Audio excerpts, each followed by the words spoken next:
ഒരക്ഷരം വേണ്ടി പോരുത്. മണ്ട ഗണേശൻ, കണ്ണു തുറന്ന് നോക്ക്. അന്തരീക്ഷത്തിന്റെ മട്ടും ഭാവവും മാറുന്ന കാണുന്നില്ലേ? എന്തോ വരാൻ പോകുന്നെന്ന് എന്റെ മനസ്സ് പറയുന്നു. ശപസൂര്യ ശോഭയിൽ തെളിയുന്ന ദ്രോണ, നക്ഷത്ര കോടികൾ കഥിപനാം ദ്രോണ, ഉദയത്തിലോംകാര ശംഖമാം ദ്രോണ, ശരമാരിയാൽ ശിവനെ അർച്ചിച്ച ദ്രോണ.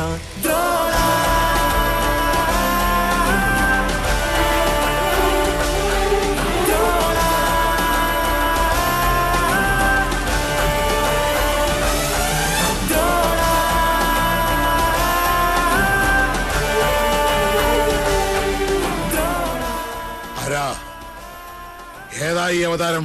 10 അവതാരങ്ങളും ആണുങ്ങളായിരുന്നു. ആണുങ്ങളെ കണ്ടിട്ടില്ലാത്ത മണിയങ്കോട്ടെ അച്ചിക്കോന്തന്മാർക്ക് പുരുഷ പ്രജകളെ കണ്ടാൽ കണ്ണിൽ ഇരുട്ട് കയർ പിച്ചുംപേയും പറയും. മാധവൻ, പട്ടാഴി മാധവൻ. ഇയാളെന്തിനാ ഇങ്ങോട്ട് വന്ന?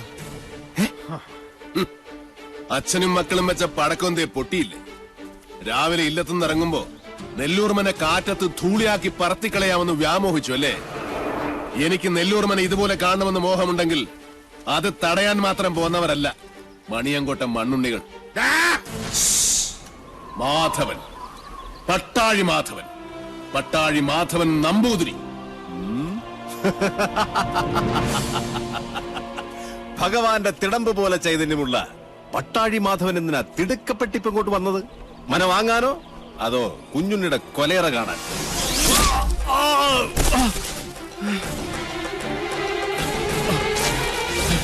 അഞ്ചു പ്രാണനും അലറിക്കരഞ്ഞപേക്ഷിച്ചാലും ഈ ദയന് ഞാൻ ആവർത്തിക്കില്ല.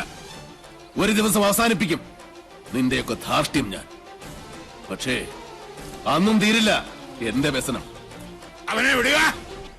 എന്താ വേണ്ടത് നിനക്ക്? എനിക്ക് വേണ്ടത് ഒന്നൊന്നായി ഞാൻ കൊണ്ടുപോകും. അതുവരെ കണ്ടുപോകരുതൊന്നിനെയും ഈ മുറ്റത്ത്. ഗുരുനാഥർ പറഞ്ഞ കേട്ടില്ലേ? ഇറങ്ങി പോവാ മുറ്റത്തുനിന്ന്. നീ ആരാണ് അത് പറയാൻ? നെല്ലൂർ മനയുടെ ആധാരം തൊട്ടുപോകരുത് എന്റെ കുട്ടികളെ. അവരിൽ നിന്ന് കിട്ടിയതുപോലിരിക്കും. ജീവച്ഛവമായി കിടക്കാൻ എണ്ണപ്പാത്തികൾ ഇനിയുമുണ്ടല്ലോ മണിയങ്കോട്ട്.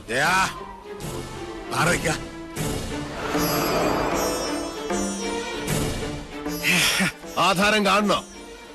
നല്ല ഒറിജിനൽ ആധാരം കൈവശമുള്ള അവകാശിയെ കാണുമ്പോൾ ഉള്ളുകാളിൽ താഴെ വീഴരുത് മണിയങ്കോട്ടുകാരനവര്. ഷാരടി മാമേ, ഒന്ന് കാട്ടിക്കൊടുക്ക്.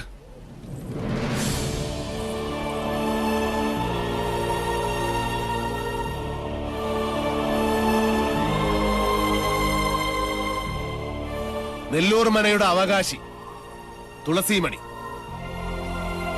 മനസ്സിലായില്ലേ? നെല്ലൂർ ഹരിനാരായണന്റെ ഒരേ ഒരു മകൾ.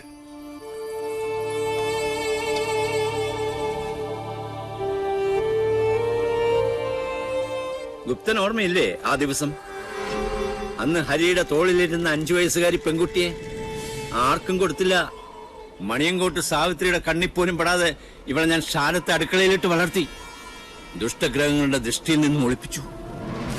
സൂക്ഷിച്ചു നോക്കി മുഖത്തേക്ക്. ഇത് ഹരിനാരായണന്റെ മകളല്ലെന്ന് പറയാൻ പറ്റുമോ ക്രമൂപ്പീന്? പറ്റില്ല.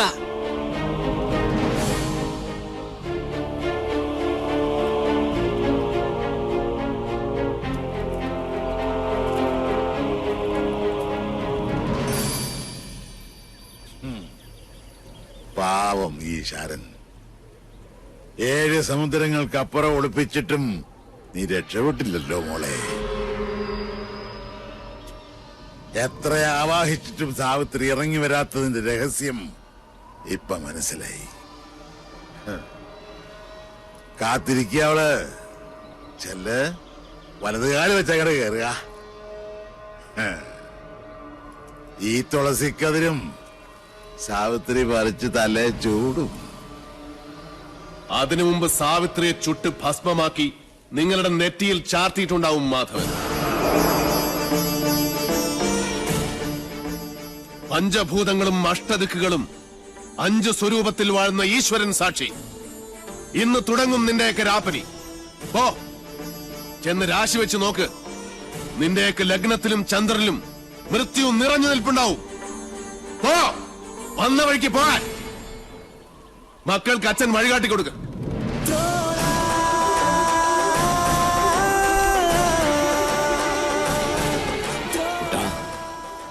ആഴമറിയാത്ത ചുഴിയിലേക്ക് കാലെടുത്ത് വെച്ചു ഈ അച്ഛനും മകനും. ഇപ്പോ കുട്ടനും ശാരണി മാമ മടങ്ങിക്കോളും. കുട്ടേട്ടൻ 4 ദിവസം കൊണ്ട് ഇതൊരു മനുഷ്യാലയമാക്കി ഞാൻ നിന്നെ ഏൽപ്പിക്കും. അതിന് സാധിച്ചാൽ മാത്രം പട്ടാഴിക്ക് മടങ്ങും.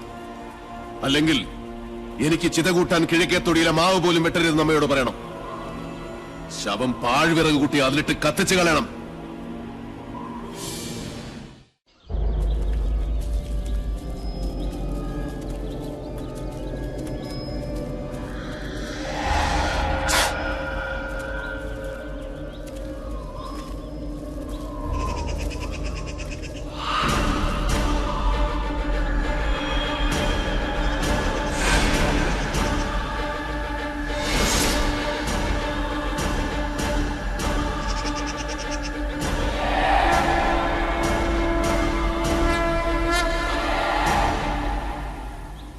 ബ്രാഹ്മണ ഭൂമിക്ക് ശുഭ്രനിറവും നെയ്യിന്റെ ഗന്ധവും ഉണ്ടാകും. ക്ഷത്രിയ ഭൂമി ചുവന്നതും ചോരയുടെ ഗന്ധമുള്ള. വൈശ്യഭൂമിക്ക് ക്ഷാരഗന്ധമുണ്ടാകും. കറുത്തതും ശ്മശാനത്തിന്റെ ഗന്ധം വമിക്കുന്നതുമായ ഭൂമി ശൂദ്രഭൂമി, പ്രേതഭൂമി. എന്റെ പഴനി മുരുക,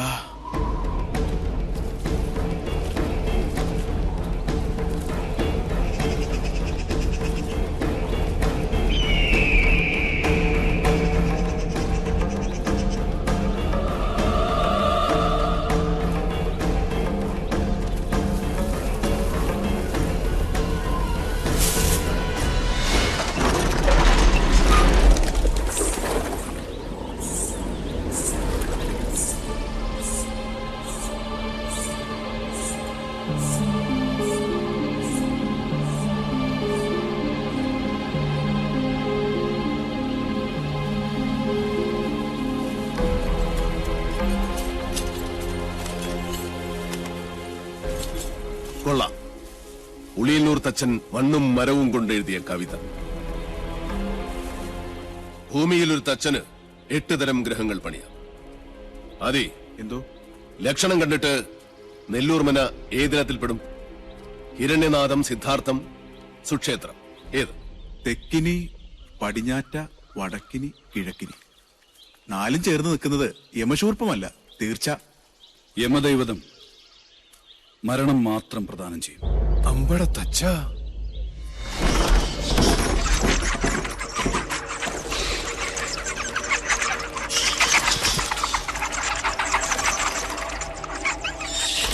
ആദി, ശരവണ, പഴനിയിൽ ആറാടിയ ഭസ്മവും പഞ്ചാമൃതം ഉണ്ട്. ഒന്നും ഭയപ്പെടണ്ട, അടുക്കില്ല ധാത്രി.